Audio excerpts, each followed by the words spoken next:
أعوذ بالله من الشيطان الرجيم. بسم الله الرحمن الرحيم.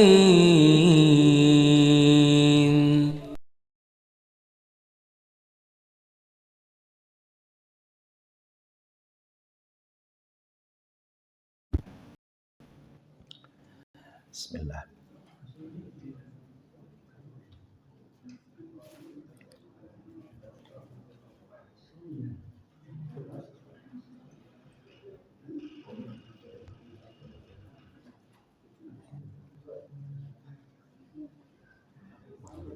Bismillahirrahmanirrahim.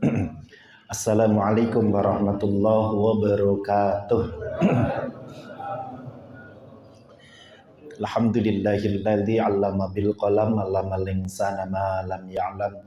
Wassalatu wassalamu ala nabiyyina Muhammadin khairil anam wa ala alihi wa ashabihi alladzina jahadu bi amwalihim wa anfusihim li iqamatid dinil Islam, amma ba'd.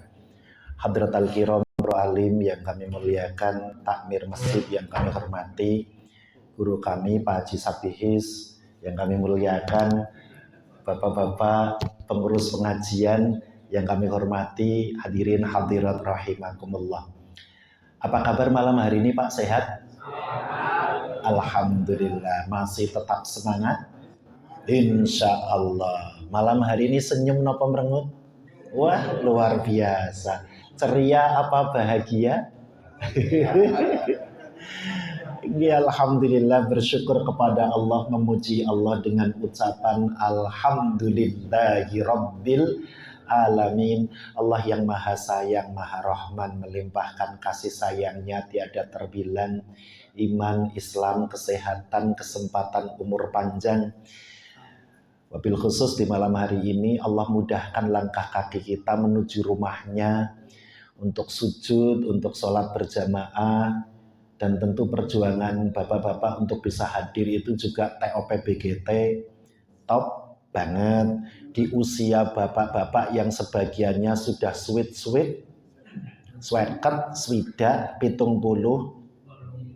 80, tapi masih diberi kemampuan hadir berjalan ke masjid, meskipun boleh jadi ono sing wis mlakune timik-timik ya.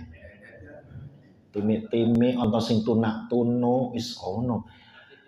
Kaki tiga dan seterusnya. Tapi gini kewau kok ya alhamdulillah Allah memberi jalan, Allah memudahkan, bisa hadir meskipun tentu dengan perjuangan. Karena nek nuruti keinginan ya, kan kadang-kadang ada yang Pak monggo tindak pengajian malam Jumat wage, legi. Ngapunten. Ya Allah, dengkule lara, ngono to? Monggo tindak pengawasan bapak-bapak, ya Allah boyoke, cengele kenceng. Kira-kira sing alasan ngaten niku wonten mboten? Wong ya teko, coba tunjuk tangan. Mboten enten.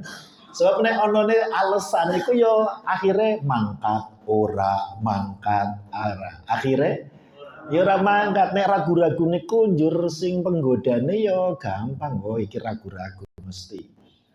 Tapi rupanya itu tidak berlaku bagi bapak-bapak, karena lalu ya jenenge ya pripun nggih, jenenge kesehatan tansaya bertambah usia kan tidak semakin prima. Semakin berkurang. Ya dengkul wis dipakai 70 tahun. Boyok, iya. Jangankan panjenengan, Mustafid sing nembe 20 tahun we. Kemarin itu pertandingan Pak Bis. Dalam rangka Porgukar, Pekan Olahraga Guru dan Karyawan Pemerintah Kota. Kemenak karena bagian dari, meskipun tidak di bawah pemerintah kota, tapi kan kita sinergi dan kegiatan urusan pembinaan umat teramat sangat banyak. Iya, banyak sekali, tenan. Sehingga lalu kita ya istilahnya diundang untuk partisipasi. Semua ada atletik, ada badminton, ada pingpong. Mustafid bagian niku murid Pak Yai Sabihis mien. Jadi melayu-melayu ning lapangan tenis. Tahap pertama, wow menang Pak. 6-1, wela tenan. Begitu babak kedua, ya Allah 5-5, takjak pingsut wae ngono, takjak pingsut ora gelem. Akhirnya menang 5 kalah 6 gitu. Ya karo guru olahraga, meskipun guru SD lah ya guru olahraga. Memang ya seniku, tapi sing penting happy, senang dan ikut partisipasi dalam rangka mensyukuri nikmat kemerdekaan. Nggih, Bapak-bapak yang disayang dirahmati Allah, mudah-mudahan kemampuan, kesempatan yang diberikan oleh Allah sampai seusia kula panjenengan, terutama Bapak-bapak niki, mudah-mudahan kita senantiasa diberi kemampuan untuk menjadi tamunya dimanapun. Mudah-mudahan kita dimudahkan untuk berjalan menuju rumahnya. Mudah-mudahan kita menjadi orang yang senantiasa mendapatkan rahmat untuk bersujud di rumah Gusti Allah. Allahumma.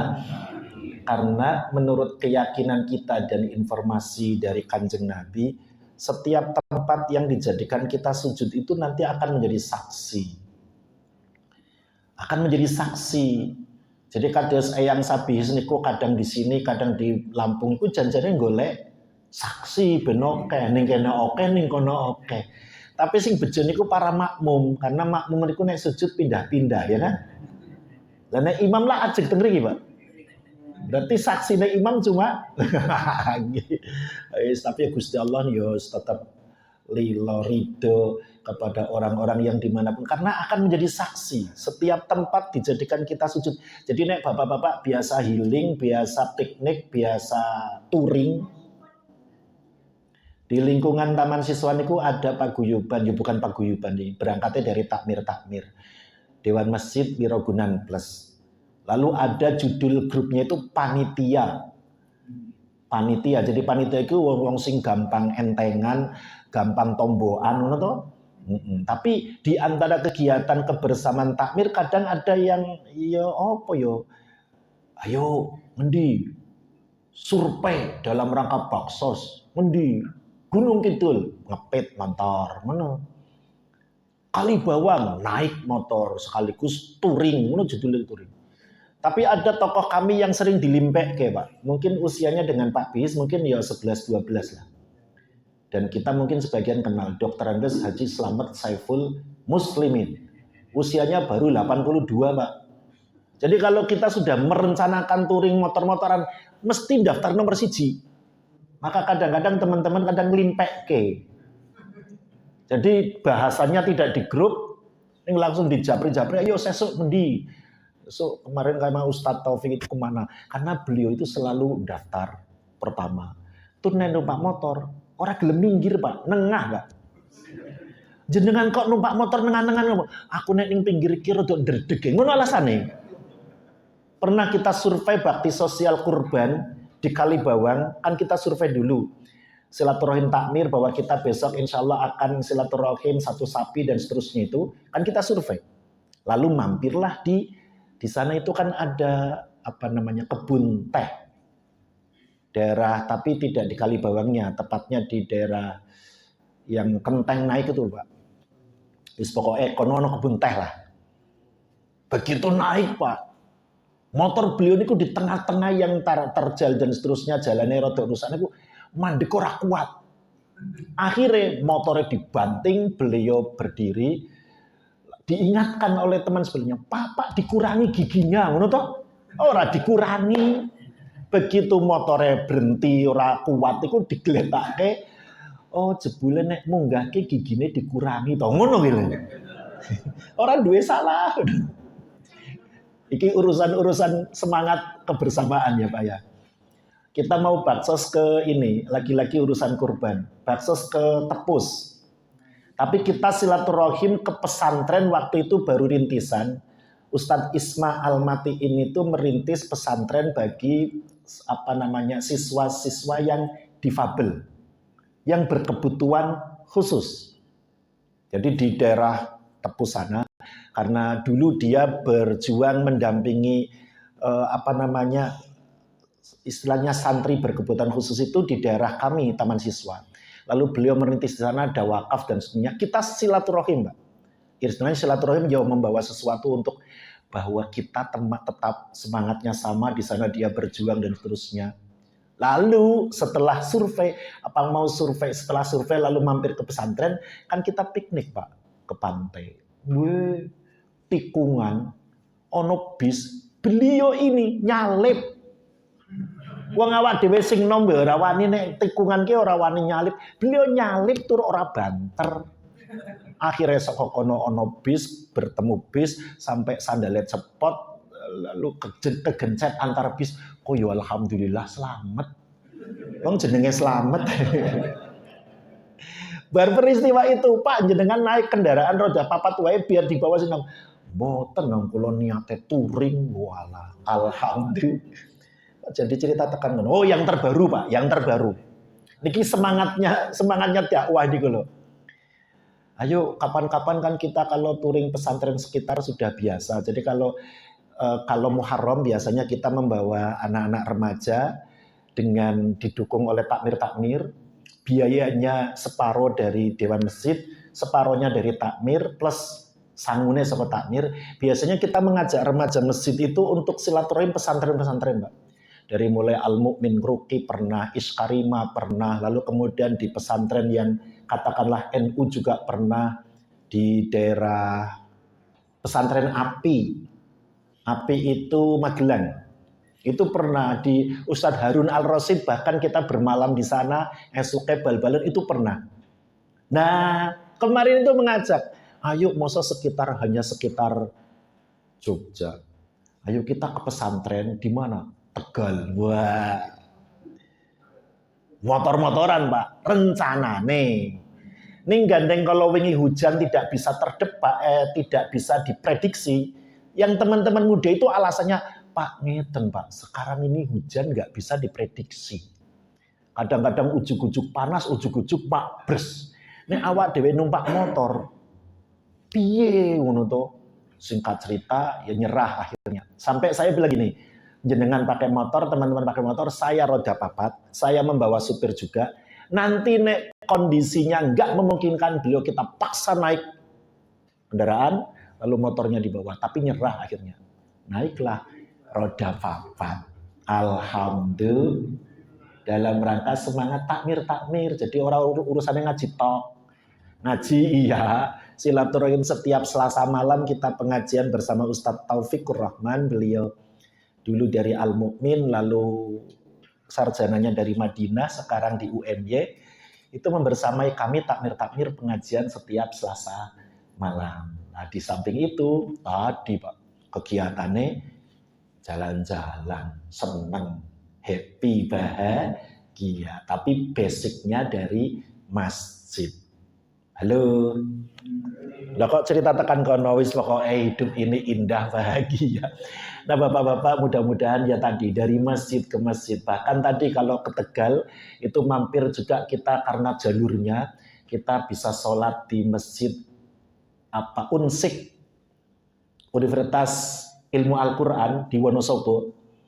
Itu kan lalu di sana ada bukan museum sih ya, tempat untuk menulis mushaf Al-Quran tulis tangan itu loh, di lantai 4-nya. Ya kita soal silaturahim ke sana ya kepengen masjid ini spesialisasinya apa. Oh ternyata di Masjid Unsik itu di atas di lantai 1, 2, 3, 4 itu ada tempat yang memang dengan kertasnya khusus. Lalu kemudian setiap hari beliau itu menulis Quran dengan tangan. Luar biasa. Awak dewe mocowe kadang ya Pak ya. Itu menulis Pak, menulis dan seterusnya, ada museumnya di situ, ada. Iya. Lah, tapi bukan hanya itu, berjalan kan untuk merenung terkait dengan kehidupan alam. Dari situ tujuannya adalah lagetan. Pernah dengar enggak, Pak? Ada masyarakat di mana karena konon satu kampung itu sudah melampaui batas kedurhakaannya kepada Allah. Lalu malam-malam sekitar jam 11 di tahun 1951 itu sak kampung hilang Pak. Tertimbun tanah. Lagetan. Dieng Pak. Dieng tapi masih terus ke bagiannya sudah bukan Wonosobo tapi di Banjarnegara. Jadi jalan itu juga kepengin, oh iya ternyata itu ada. Lalu tapi kampungnya sudah nggak ada, lalu ada tinggal tugunya. Tugu itu sebagai peringatan bahwa dulu di situ ada satu kampung yang karena istilah sekarangnya LGBT. LGBT apa ya? Oh, wong lanang seneng karo wong lanang, wong wadon seneng karo wong wadon kira-kira. Dan itu sudah melampaui batas, lalu satu kampung itu hilang. Tertimbun tanah, rata dengan tanah. Naudzubillah min dzalik. Kalau dalam bahasa ilmunya konon katanya likuifaksi, you know toh? Jadi tanahnya menjadi lembut, kemudian tertutup dan hilang satu kampung. Nah, kita ke sana. Tapi begitu menuju Tegal itu jalannya curam turunnya. Tapi kita di pesantren, silaturahimnya di pesantren, di sana ada pesantren Yambu Al-Quran untuk menghafal Al-Quran. Santrinya banyak dan seterusnya. Nah, bapak-bapak yang disayang dirahmati Allah, melalui masjid kita tetap happy, bahagia dimanapun, mudah-mudahan kita menjadi tamune Gusti Allah. Dimanapun, ya kalaupun touring, kalaupun piknik, ya itu tadi dengan niatnya aku kepengen sujud ning kono, aku kepengen misalkan di embung apa itu di Sriten, ada ya. Jadi Sambi Pitu belok kiri ngelipar itu lalu ada embung Pak di sana Pak.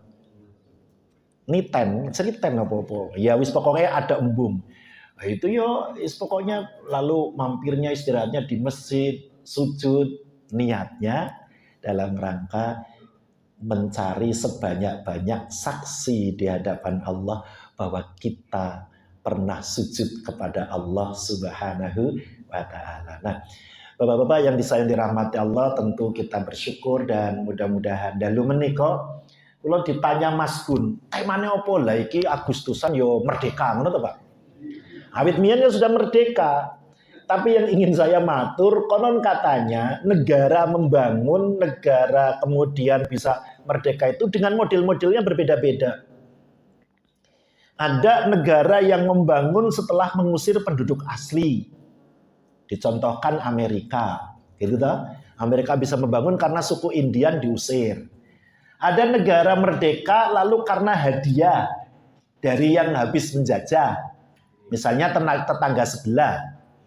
Jadi baru diperes Pak, baru kemudian dikuras habis-habisan energinya, di macam-macam, lalu kemudian kayak hadiah. Dan Indonesia meh, gitu toh? Indonesia meh. Pimpinan waktu itu Bung Karno, Bung Hatta sudah diundang ke Jepang, lalu sudah dijanjikan Indonesia akan merdeka tanggal betul. Iya. Tanggal 24 Agustus. Oke, sepakat. Ngono to, karena yo wong arep dikai hadiah, wong jenenge hadiah lah yo seneng. Jangankan urusan merdeka, awak dhewe tuku atau wingi pertandingan ono hadiah lah yo seneng to, Pak. Wong pengajian nek ono door prize yo. Oh ya seneng, diskon dore seneng. Lah begitupun merdeka sudah dijanjikan 24 Agustus. Sudah teken kontrak, siap. Berkahe bocah nom-noman sing podo semingit gitu toh. Mosok sekian waktu berjuang, bahkan ratusan tahun, bahkan gugur orang-orang hebat. Dan rata-rata para kiai, para ulama, para ustadz. Coba dari mulai pergerakan apalagi menjelang kemerdekaan ya kan. Ada Saman Hudi, ada H.O.S. Cokro Aminoto dan seterusnya, lalu ada Kiai Haji Ahmad Dahlan, kemudian ada Kiai Haji Hasyim As'ari, Pangeran Diponegoro niku santri kiai. Sentot itu juga luar biasa, maka di Magelang ada Pabelan ya kan. Pabelan itu konon katanya sejarahnya kan tempat para pembela Diponegoro. Itu para santri, sehingga di Pabelan ada pesantren Pabelan, ada kemudian di sana sekarang bertumbuh beberapa pesantren. Nah, mosok arepe merdeka kok hadiah, berarti lalu anak muda matur kepada Bung Karno, Bung Hatta, "Mbok jangan menunggu 24, ayo segera proklamasi. Tapi kan karena sudah kadung janji nggak mau. Karena nggak mau, anak muda kan yo tidak cukup hanya engko sik wae ngono. Akhirnya diculik ngono to, Pak. Bung Karno, Bung Hatta diculik. Diculik dipaksa kan proklamasi ya karena dipaksa yo mau. Begitu sudah proklamasi dilepas. Tapi begitu dilepas niku kira-kira Bung Karno ki mengatakan proklamasi wingi ki ora sah. Ngono. Rasanya bukan karena apa, masa proklamasi sebuah negara hanya disaksikan pemuda beberapa, ngono kira-kira. Lalu disiapkan dalam waktu singkat dan luar biasa. Allah pilihkan harinya Jumat. Bulannya bulan Ramadan. Diikrarkan. Jumat lagi ya Pak ya? Jumat lagi. Besok berarti Pak? Jumat lagi. Oh iya. Kok yo harine Jumat Sayyidul Ayyam, bulane bulan Ramadan. Lalu kemudian hebatnya lagi para guru kita, para pemimpin kita mengatakan merdeka bukan hanya untuk merdeka bebas, tapi dan bukan hanya semata karena ikhtiar kita manusia, tetapi atas berkat rahmat Allah yang Maha Kuasa. Sehingga merdekanya Indonesia itu bisa degek apa ya?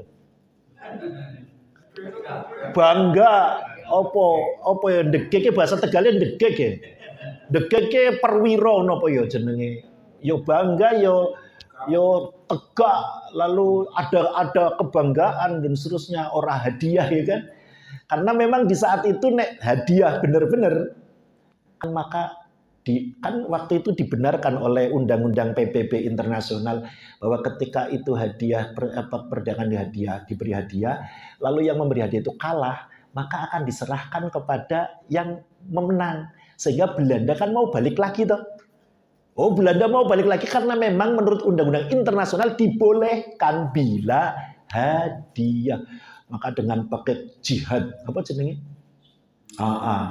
Yang Jawa Timur itu loh Pak.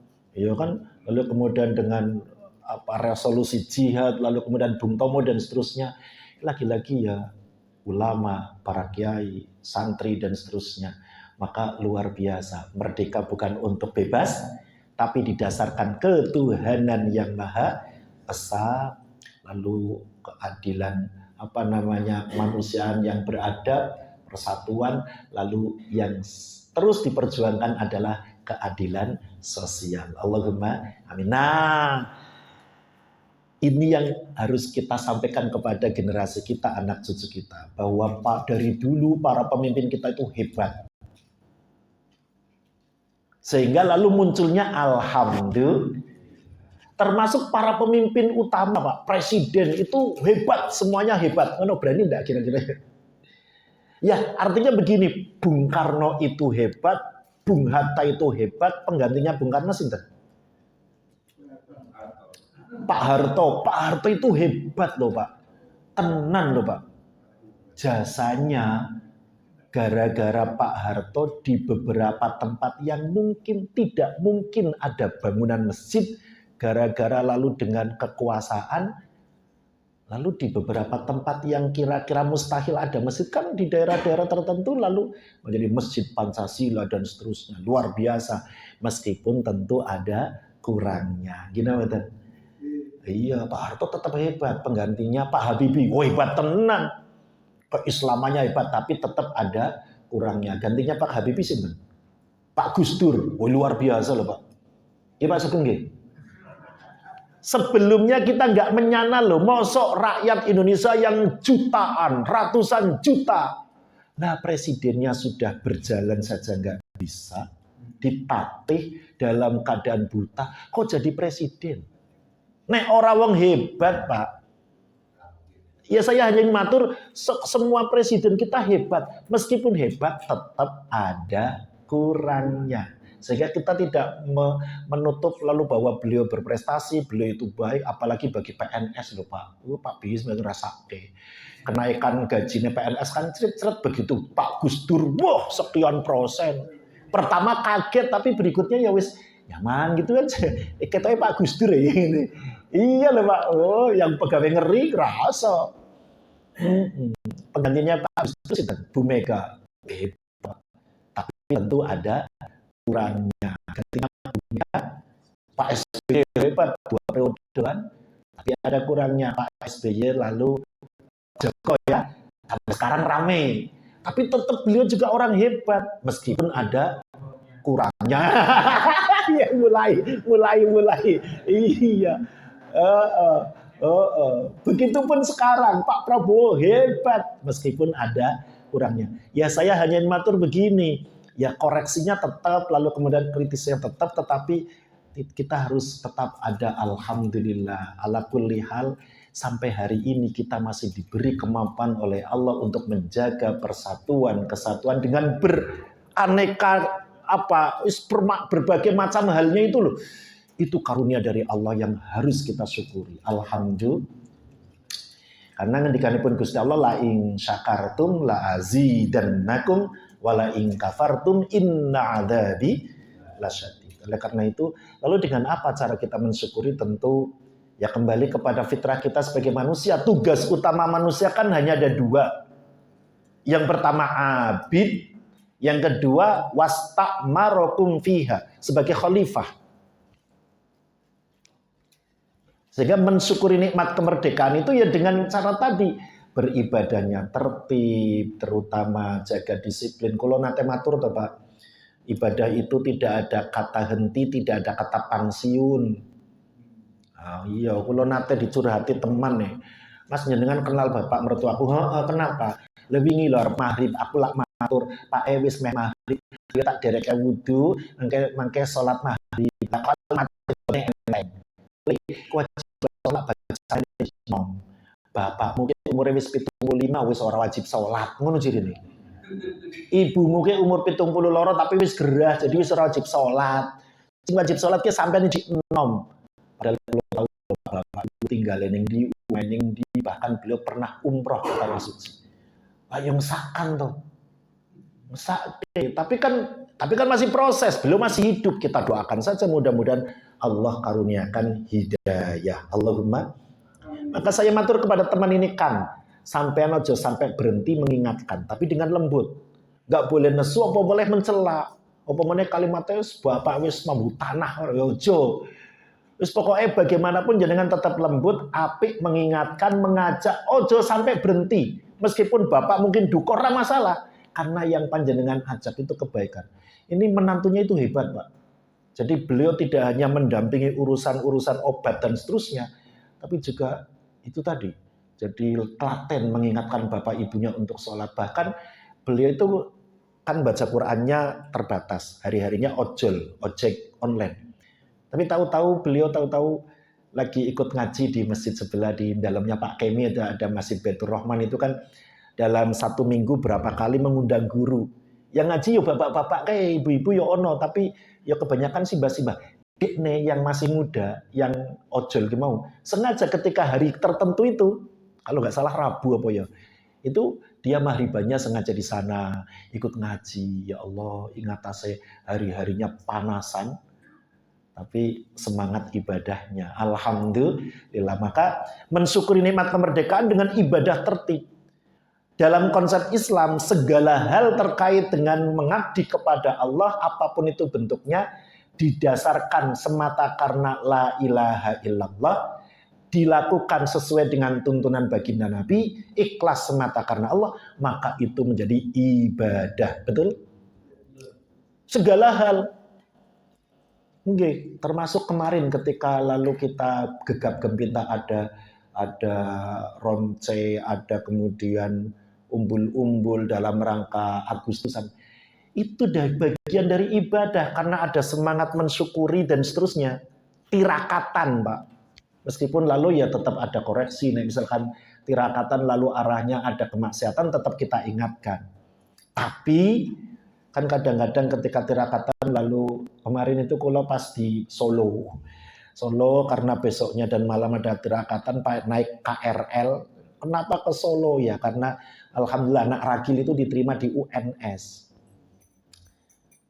Nah kemarin itu Jumat kita antar, tapi karena mau upacara jadi balik di Signawa KRL, ibunya dan sebenarnya ditinggal di sana. Tapi ya luar biasa Pak. Si ragil ini 6 tahun di pesantren. Pesantrennya murni agama Pak. Jadi pelajarannya pelajaran agama kabeh.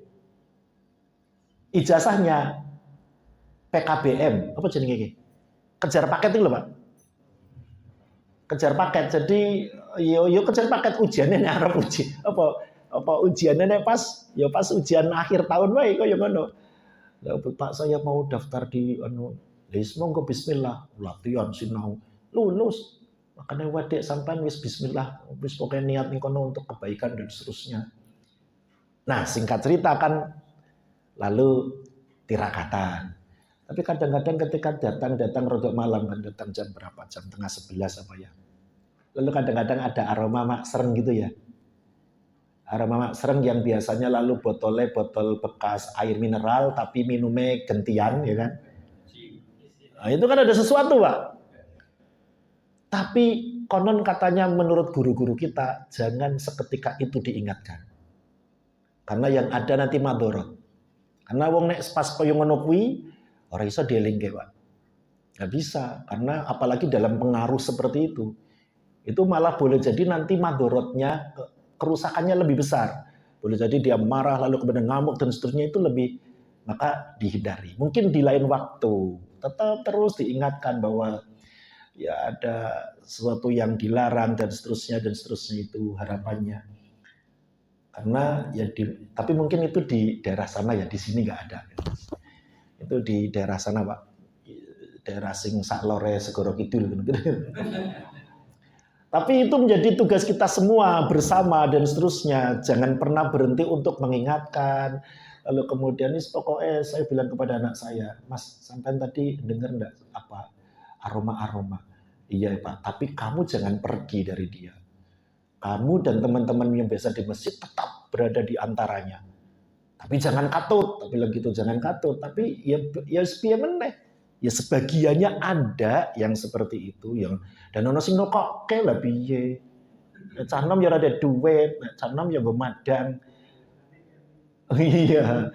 Ya tapi itu fenomena bahwa sebagian ada, tetapi mudah-mudahan ya tetap terus nanti kalau kemudian teman-teman baik itu juga banyak kan akhirnya mudah-mudahan lalu bisa sadar. Allahumma amin. Jadi ibadah. Lalu dalam kaidah usul fikih disebutkan terkait dengan ibadah mahdoh atau peribadatan semuanya haram kecuali ada dalil yang memerintahkan. Maka kenapa kita sholat? Karena Allah perintahkan. Kita puasa dan seterusnya. Tapi kalau tidak diperintahkan, tidak dilakukan. Dan hebatnya sebaliknya, terhadap urusan kemasyarakatan, ibadah sosial, transaksi apapun, semuanya boleh, Pak. Urusan sosial itu semua halal. Kecuali ada dalil yang melarang. Sehingga kreativitas, inovasi, itu semuanya boleh. Kecuali ada larangan. Larangannya urusan umum itu tidak boleh ada penipuan, tidak boleh ada yang saling mendalimi dan seterusnya itu. Tapi segala hal sehingga kreativitas kita menjadi kampung yang kreatif, urusan apapun boleh. Transaksi apapun boleh. Sehingga dalam konsep Islam, urusan sosial itu kata Nabi, antum a'lamu bi umuri dunyakum. Kalian yang lebih tahu terkait dengan urusan duniamu. Yang penting tidak melanggar larangan. Nah, itu yang pertama. Yang kedua, tugas kita utama adalah khalifah. Itu tugasnya wasta'marokum fiha. Memakmurkan, melestarikan, mensyukuri itu dengan melestarikan alam ini, Pak. Jadi Bumi tadi saya baru komunikasi, jadi kita Kementerian Agama itu ada program penguatan kerukunan, tapi bukan hanya dalam bentuk diskusi penguatan, tapi kita sekaligus ingin action. Actionnya apa? Bersama-sama resik sungai tadi. Nah, kita berencana itu karena tentu yang dikerahkan kan teman-teman lintas agama. Iya di Jogja perwakilan tapi proporsional karena Muslim terbanyak, maka tentu pemuda Muslimnya lebih banyak. Termasuk masing-masing kementerian ada perwakilan satu kalau yang Muslim. Tapi kalau yang Kristen, yang Katolik nanti sesuai dengan ya proporsional tadi. Lalu bentuk kegiatan penguatan itu bersama-sama ya peduli lingkungan. Dalam konsep sekarang ada istilah ekoteologi, Pak. Jadi beriman kepada Allah, beribadah kepada Allah, tapi tidak meninggalkan urusan lingkungan. Peduli lingkungan, kebersihan, keindahan, kerapian. Masjid ini bersih, indah, rapi, kan kita senang, Pak. Halo, masjid ini indah ya. Checklist yo, ya resik, karpet yo apik, dan ini kan senang. Dan itu bagian dari akidah. Bagian dari pengabdian kita kepada Allah. Begitupun lingkungan kita, termasuk keragaman kita berbudaya, tapi budaya yang sesuai syariat Islam, termasuk kebinekaan kita, Pak. Anugerah loh. Indonesia itu terdiri berapa pulau? Banyak. Ribuan pulau. Sukunya berapa? Banyak. Agama resmi 6. Bahkan ada aliran kepercayaan. Ada.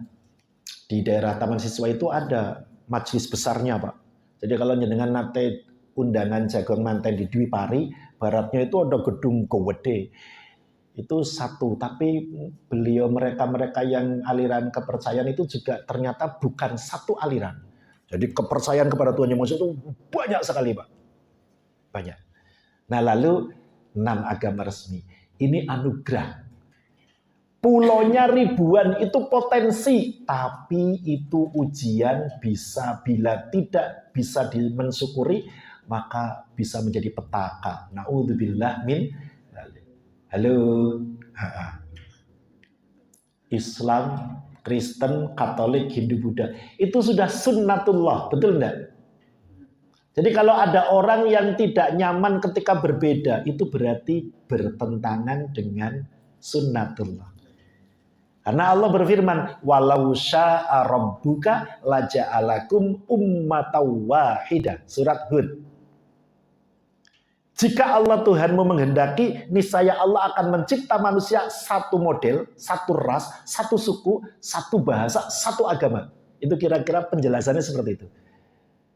Tapi kata Rasul Ridho, kenyataan kan ya tidak. Jadi kalau Allah menghendaki, Allah mencipta manusia satu model. Kenyataannya manusia berbeda-beda, lita'a rofu, untuk saling mengenal, ujungnya fastabikul khairat, untuk berlomba. Sehingga ketika misalnya ada berbeda, ya nyaman saja karena itu dikehendaki Allah untuk ujian keimanan, ujian kemuliaan. Apalagi Indonesia ini luar biasa. Kita kan tidak ingin seperti Uni Soviet ya. Kita juga tidak, ya kenyataan memang berbeda. Kita tidak bisa memaksakan, Pak. Kemarin Pulau diutus untuk menjadi pelaksana harian Kasih Haji, karena Pak Kasihnya sedang diklat. Ada teman PPL dari UIN Sukijo, Sunan Kalijaga. Putri, saya tanya, Mbak, sampai aslinya mana? Halmahera, Pak. Halmahera itu mana? Dia menceritakan, Pak, Halmahera itu daerah Maluku kalau nggak salah ya. Maluku itu yang gambare K itu ya. Itu kan berarti luas daratannya, lalu pulau apa jenenge lautnya kan luar biasa. Malukunya mana? Lalu dia mengkisahkan, Pak, bagaimana dia Halmahera tapi deso. Dari desa terpencilnya itu menuju kecamatan itu naik perahu cilik itu berjam-jam, Pak. Nanti dari situ berpindah lagi ke kabupaten dan seterusnya. Sehingga dari desanya sampai ke Jogja itu 3 hari, Pak. Saya tanya, diantar Bapak Ibu? Enggak, Pak. Bapak Ibu enggak punya dana untuk ke sini. Terus kalau Idul Fitri sampean pulang enggak? Enggak punya duit, Pak. Saya kalau Idul Fitri main ke Klaten, ada teman, kadang ke Purworejo. Dekne cerita niku aku merkabak, Pak. Merkabak apa ya? Brambangi. Brebes mili, berkaca-kaca. Oh no lho, Pak. Perjuangan untuk bisa sekolah ning eng lho, UIN dari Halmahera menuju Jogja dan dia berangkat cawedok dewe, Pak. Hanya kepengin belajar. Bahkan tidak diantar Bapak Ibu ora ada duit. Dan itu desanya kok yang ngono dia ceritanya aku, ya Brebes mili, ya Allah Jogja penake ngono to ya. Di Jogja ini kemana-mana kan dekat, Pak. Ketika dia cerita Halmahera yang ujung desa itu masih Indonesia kita. Dengan berbagai macam kelebihan dan kekurangannya dan seterusnya. Dan begitu pun misalnya Kan kita kadang-kadang tanda kutip agak kurang nyaman ketika ada teman dari Indonesia Timur. Ketemu di misalnya supermarket atau apa, mak serem gitu ya. Mungkin nggak mandi berapa hari gitu kan, atau mungkin nggak pernah ya kan. Tapi memang itu tradisinya seperti itu. Tapi ya meneh, awak dhewe semekso, tidak bisa memaksa, sehingga lalu yang ada adalah lalu ya inilah Indonesia kita yang harus kita syukuri dengan cara apa?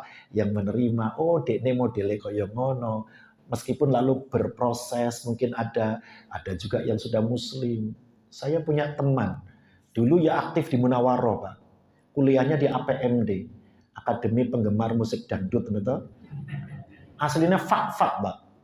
Tapi adanya apik. Jadi suaranya melengking bagus nih, adan apik. Baca Qur'annya juga apik. Furada namanya itu. Sampai sekarang kita masih komunikasi, masih punya grup alumni pojok masjid itu. Ya artinya di daerah-daerah tertentu ya ono sing model koyono, tapi ada mulai terbuka, menerima hidayah iman, Islam, tapi kan berproses. Maka dalam konsep ini wasta'marukum fiha itu diartikan kita nyaman ketika berbeda dengan lingkungan atau ada orang yang berbeda.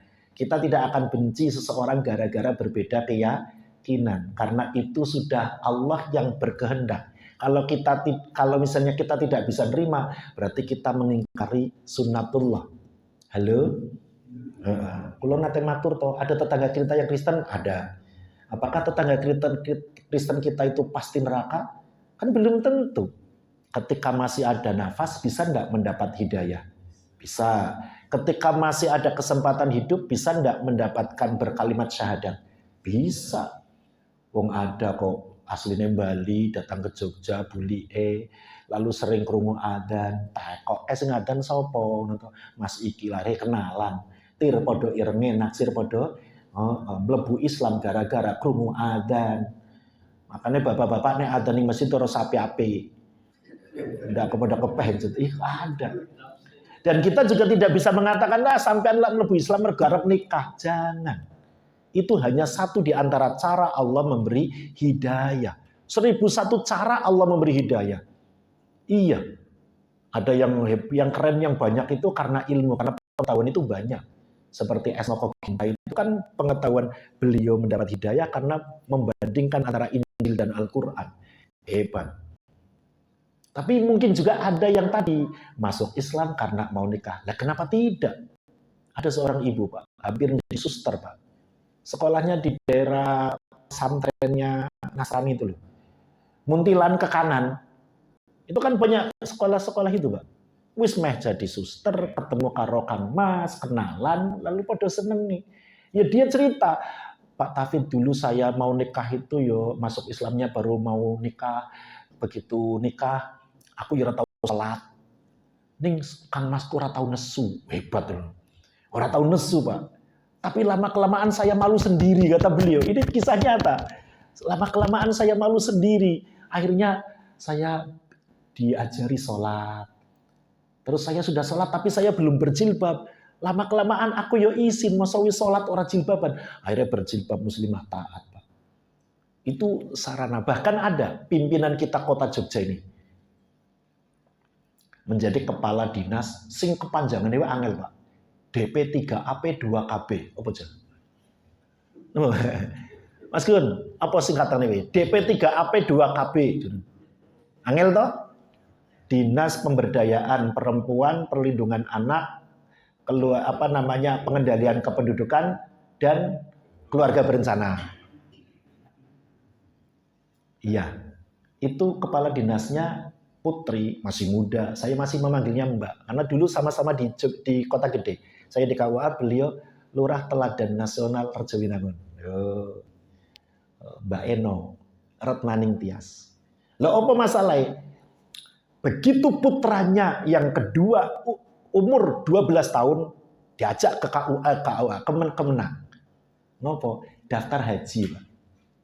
Kan untuk daftar haji minimal usia 12 tahun. Kan kita bisa mengatakan, lah ya duit tahun. Orang punya duit belum tentu orientasinya ibadah, betul enggak?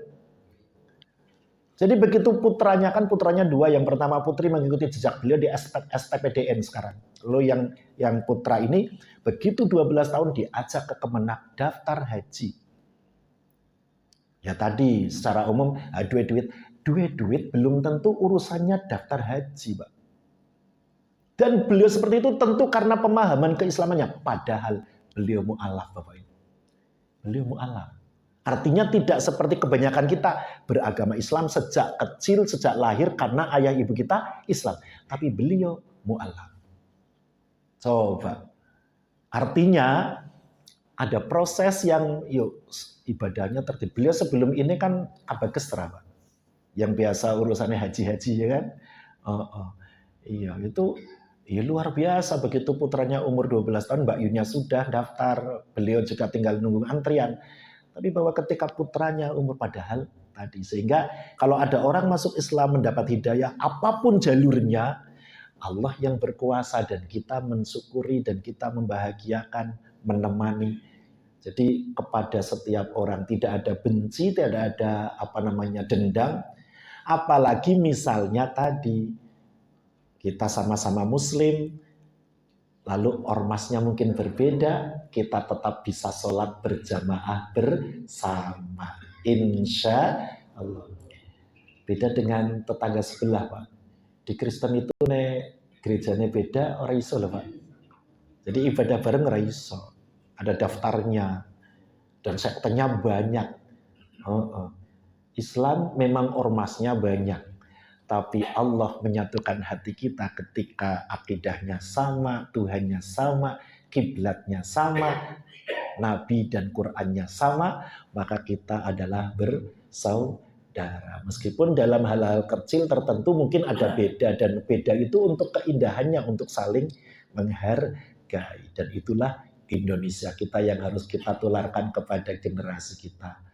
Ya kalaupun ya tadi bismillah, para pemimpin, saya kan lagi rame bahwa Menteri Keuangan guru beban. Ketika mendengar informasi seperti itu, saya kan istri juga ini lupa. Nah, saya kiki opo-opo iso diolah. Itu boleh jadi hanya mengambil satu kalimat, dua kalimat dipotong, tidak tahu ujung depan belakangnya. Ya kira-kira seperti itulah, Pak. Jadi media sosial dan seterusnya itu pokoknya berbagai macam hal, tetapi sekali lagi manusia pasti ada kebaikannya, ada kekurangannya. Baik-baiknya kita tetap mengucapkan terima kasih. Kalau kemudian ada kurangnya, ada dosanya, ada kesalahannya, kita sudah berusaha, tapi tetap kok seperti itu. Allah yang punya kuasa untuk kemudian menjadi hakim, bukan kita. Kan tidak mesti pula sekarang ini keliru ternyata tobatnya tenanan, bahkan nyalip awak dewe, boleh jadi. Dan kisahnya kan ada orang yang ahli ibadah sekian waktu jebul karena suatu sebab dia tidak hati-hati lalu menjadi penghuni neraka. Tapi sebaliknya ada orang yang dosanya sak tumpuk undung, tapi karena suatu sebab tentu rahmatnya Gusti Allah, kehendaknya tidak bisa ada yang menghalangi, lalu mendapat hidayah dan masuk surga. Sehingga konsepnya ya awak dewe tetap hati-hati, terbuka dengan siapa saja nyaman, dan kita semua berteman, bersahabat untuk Indonesia yang nyaman. Allahumma amin. Demikian, banyak kurangnya mohon maaf. Makan enak di beranda bersama kekasih hanya berdua. Perbedaan bukan untuk saling mencela dan menghina, tetapi perbedaan untuk menguatkan Indonesia Jaya. Amin. Banyak kurangnya mohon maaf, ada kekurangan, ada pertanyaan buat nenten, billahi hidayah wa taufik. Assalamualaikum warahmatullahi wabarakatuh.